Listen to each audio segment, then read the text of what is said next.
नमस्कार दोस्तों, मैं विकास कुमार एक बार पुनः रूबरू हूँ आपके अपने YouTube चैनल द मंथन पर। साथियों, आज बात 3 नए कृषि कानून पर। आज इसी पर चर्चा।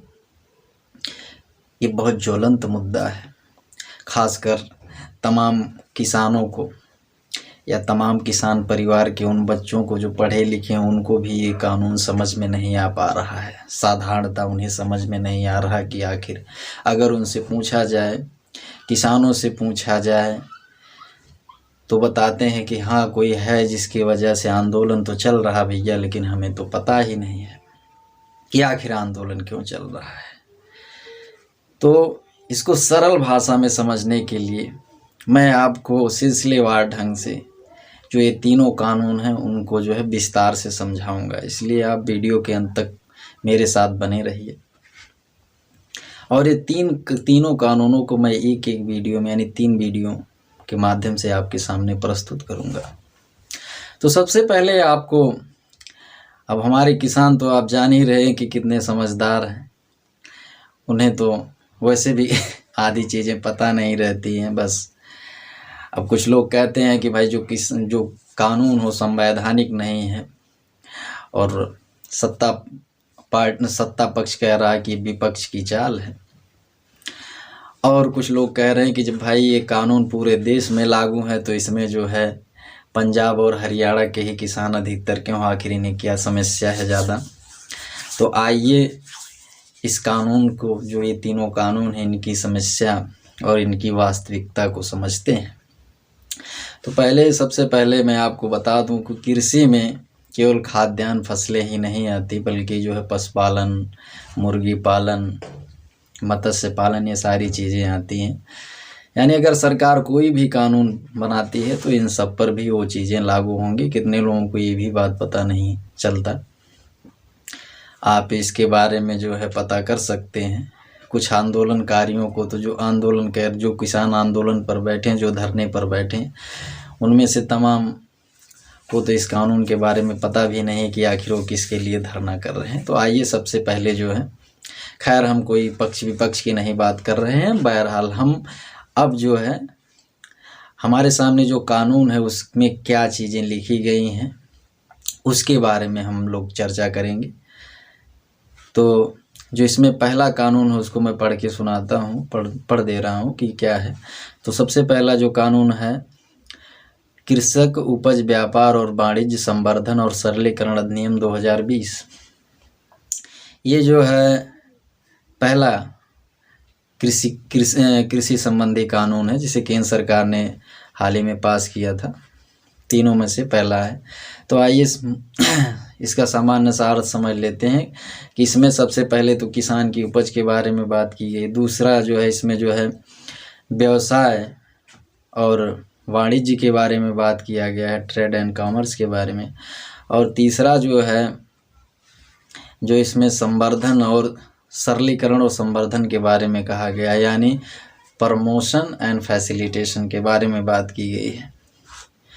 तो इसको समझते हैं। इसको समझने आज कल आप बहुत ज़्यादा चर्चा में सुनते होंगे APMC और MSP की चर्चा आप तमाम सुनते होंगे, तमाम न्यूज़ चैनल में आप ये चीज़ें सुनते होंगे। तो चलिए मैं आपको APMC का थोड़ा सा इतिहास बता दूं, क्योंकि उसके इतिहास जानकर ही आप इस कानून को समझ सकते हैं।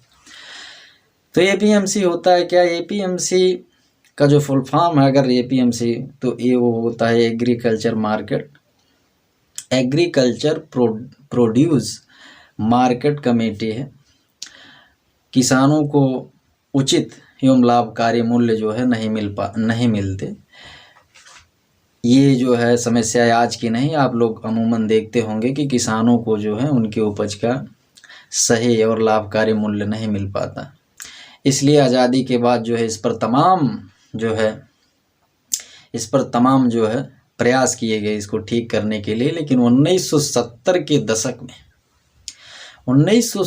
के दशक में agriculture produce market regulation act पास किया गया, जिसके अंतर्गत जो है कृषि विपणन समितियों का निर्माण किया गया है, बनाई गई क्षेत्र में छोटी छोटी एपीएमसी, जिसे आज हम एपीएमसी कहते हैं, ये बनाई गई। अब इनका मुख्य काम था कि किसानों की अनिश्चितताओं को दूर करना। लेकिन बाद में धीरे धीरे हुआ क्या कि जो है समय बदलता चला गया और राज्य सरकारों द्वारा इस पर तमाम प्रकार के सेस लगाए गए, टैक्स यानी उपकर लगा दिए गए, जैसे ग्रामीण विकास उपकर हो गया, जैसे कृषि विकास उपकर हो गया, जैसे विकास कर हो गया। और ये तमाम उपकर जो है जो लगाए जाते थे सरकार द्वारा, और जब मान लीजिए किसान अपनी उपज को लेकर जो है इन मंडियों में, क्षेत्रीय मंडी एपीएमसी की मंडियों में पहुंचता था, तो उसे जो है ये सारे उपकर जो है खुद ही जो है पेमेंट करने पड़ते थे, खुद ही देने पड़ते थे। अगर मान लीजिए कोई जो है फल और सब्जी का जो है एजेंट है, तो उसे 4 से 8% जो है टैक्स के रूप में देना पड़ता था। तो इस कानून में जो है अब जो है किसान जो है ये स्वतंत्र है, यानी एपीएमसी की जो मंडियां हैं, जो क्षेत्रीय मंडियां हैं, उससे स्वतंत्र है कि अब वो अपना जो है उपज को, अपनी उपज को वो जो है कहीं भी बेच सकता है। मान लीजिए अगर वो चाहे तो किसी कंपनी को दे सकता है, किसी जो है फूड प्रोसेसिंग की जो कोई अगर यूनिट लगी है उस वहाँ दे सकता है, किसी फर्म को देना चाहता है तो वहाँ दे सकता है, और वो स्वतंत्र है। और जो है हाँ, कुछ विवाद भी चलता है कि भाई ये पीएमसी मंडियाँ ख़त्म हो जाएंगी, तो सरकार की तरफ से ऐसा, यानी इस कानून में बिल्कुल ऐसा कहीं लिखा नहीं है। यानी सरकार की तरफ से आश्वासन भी है कि एपीएमसी मंडियों को और मजबूत बनाया जाएगा, उसे ख़त्म नहीं किया जाएगा। अगर किसान चाहे तो एपीएमसी यानी अपने क्षेत्र की मंडी में बेच सकता है, लेकिन अगर वो स्वतंत्र है कि अगर वो चाहे तो जो मैंने पीछे बताया वहाँ भी वो अपने उपज को दे सकता है। और साथ ही साथ वो जो है अपनी उपज को अपने देश के अंदर कहीं, अपने प्रदेश के अंदर कहीं भी बेच सकता है। अगर मान लीजिए उसे लगता है कि जो वो फसल पैदा किया है, मान लीजिए कोई बलिया का किसान है, अगर उसे लगता है कि मैंने जो ये फसल पैदा किया है इसका जो है अच्छा मूल्य मुझे जो है बरेली में मिल सकता है, तो वो जो है बरेली में जो है उसे बेच सकता है, इसके लिए वो स्वतंत्र है। और अगर वो चाहे तो अपने प्रदेश से जो है दूसरे प्रदेश में भी जो है अपने उपज को बेच सकता है। इसके लिए जो है उसे जो है हो सकता है कि सरकार जो है अभी क्लियर नहीं है कि मतलब टैक्स नहीं देना पड़े, लेकिन हो सकता है कि केंद्र सरकार जो है ऐसा आदेश कोई है, मतलब सरकार ने आश्वासन दिया है कि हो सकता है कि सरकार को टैक्स लेना पड़े, यानी राज्य सरकारें टैक्स ले सकती हैं। ऐसा हो सकता है कि नहीं हो सकता, अब आगे देखेंगे। और साथ ही साथ एक और जो है अच्छी चीज़ है कि मान लीजिए ऑनलाइन ट्रेडिंग की व्यवस्था भी की गई है। मान लीजिए कि अगर किसान जो है चाहे तो वो अपनी जो है फसल को ऑनलाइन माध्यम से बेच सकता है। अब भाई जो है इस कानून में तो ये चीज़ है, मंशा है सरकार की कि मान लीजिए कि हम जो है अपनी तमाम ज़रूरतों के सामान, मान लीजिए जैसे कपड़े हुए, मोबाइल फ़ोन हुआ, या फिर जूता है, चप्पल है, तमाम अपनी सुविधाओं की चीज़ को ऑनलाइन मंगाते हैं, ऑनलाइन ट्रेडिंग करते हैं। आप लोग इसको बाखूबी जानते हैं। फ्लिपकार्ट, अमेज़ॉन को आप समझ ही रहे होंगे। तो किसान क्यों ना अपने जो है फसल को ऑनलाइन बेच सकता है, ये बात कही गई है। अब जो है किसान चाहे तो ऑनलाइन अपने सामान को बेच सकता है। और इसमें एक और चीज़ है कि मान लीजिए किसान और मान लीजिए किसान ने किसी डेयरी, किसी जो है प्रोसेसिंग, किसी जो है कारखाने में या किसी जो है कंपनी में अपने माल को मान लीजिए बेच दिया, या किसी दूसरे क्षेत्र में बेच दिया। अब मान लीजिए पैसे के लेन देन में कोई विवाद उत्पन्न हो गया, है ना। मान लीजिए किसी खाद्य प्रसंस्करण कंपनी को किसान ने अपने माल को बेचा और किसी वजह से दोनों में जो है अनबन हो गई, तो इसके निपटारे के लिए भी इस कानून में बताया गया है कि जो है किसान और उस कंपनी, या किसान और जो किसान की उपज को खरीदने वाला जो है उसको जो है आपस के कुछ किसान के सदस्य, किसान के परिवार के कुछ सदस्य, या किसान जिसे अच्छा समझे उसके कुछ सदस्य, और जो है जिसने उसके फसल को खरीदा है, वो आपस में बैठ करके जो है जो भी समस्या है उसका निस्तारण कर सकते हैं। अगर मान लीजिए कि उन्हें जो है वो इस समस्या को निस्तारित नहीं कर पाते हैं, तो वो जो है ये समस्या जो है एसडीएम तक जाएगी। अब अगर मान लीजिए एसडीएम जो है इस समस्या का समाधान नहीं कर पा रहे हैं, तो एसडीएम जो है इस समस्या, ये जो है समस्या जिले के जो है कलेक्टर तक जाएगी।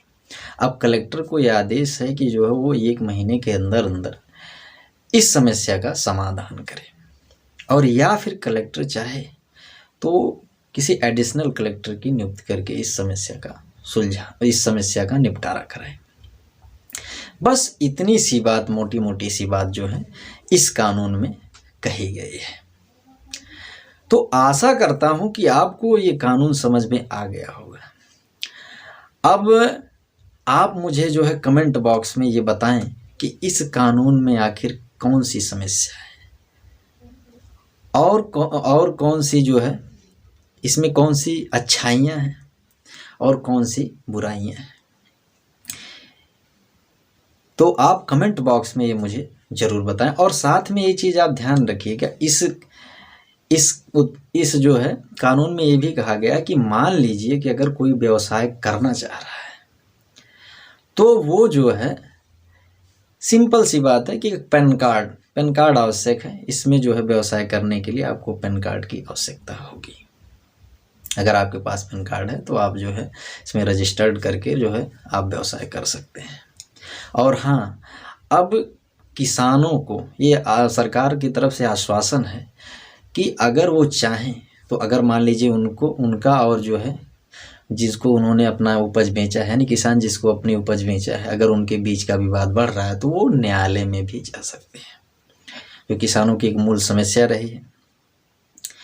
तो आशा करता हूं कि आपको ये वीडियो पसंद आया होगा। अगर मेरे विचार आपको अच्छे लगे हो तो कृपया जो है वीडियो को लाइक करें और शेयर करें।